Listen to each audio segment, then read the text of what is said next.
will I move on? What will I do for a living? Who will I become? Not the easiest set of questions for any of us to answer, but even more so when you're a ward of the state with little to no familial support. But take heart, because a great wave of change is happening, ensuring that transitioning wards of the state are equipped to successfully integrate in society. It's thanks to the Child Development Agency, which has organized a National Exiting Care Expo. The second staging of the annual event brought over 800 wards in the 16 to 18 age group to the Jamaica Conference Center in Kingston. We firmly believe in the concept of transitional support to you, our young people who have been with us over a period of time. These waves of change will create oceans of opportunities for you as you prepare for independent living. And so the young people were offered a range of services from government and private entities, educational institutions and more to help with their future development. Career and finances captured a lot of their attention.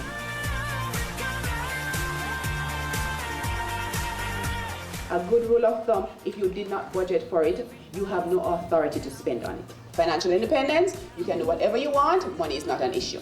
So if you want to get to that destination, you have to be disciplined and you have to start with making up a budget firstly and sticking to the budget. When it comes down to self-exploration, you will examine who you are as an individual. Find out what is your personality type and see whether or not the personality that you basically have will enhance the career that you basically would want to venture into. A motivationally charged speech from Sagicor executive Mark Chisholm was also well received by the wards. Grew up in a garden, concrete jungle, 1 bedroom, 5 children, 1 mother. Don't know my father, know him later on. They say if your home broken, you are not broken. Your home might be broken, but you are not broken. My dream was to break, and that is what I'm talking about. You know what I want to break? The cycle of poverty in your families. When you look through the rearview mirror, what happened in the past is small, and what you're looking at through the windshield is larger. So the rear view is small, so your past is small.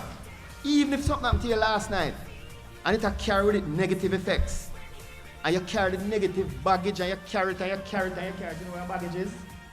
It keeps you down. It keeps you down, it's heavy. Let go of your baggages. Every single person in this room have dreams. So when you get home, first place to start is write down what that dream is. Write down a goal and write down some action items. What it is that you need to do to achieve the goal. And I say every time you complete one of the actions, the action list that you're going through, tick it off and measure yourself. Equipped, empowered, and ready to take on life are now the positions of these transitioning wards of the state. Ready to take on the waves of change, ready to swim in the oceans of opportunities.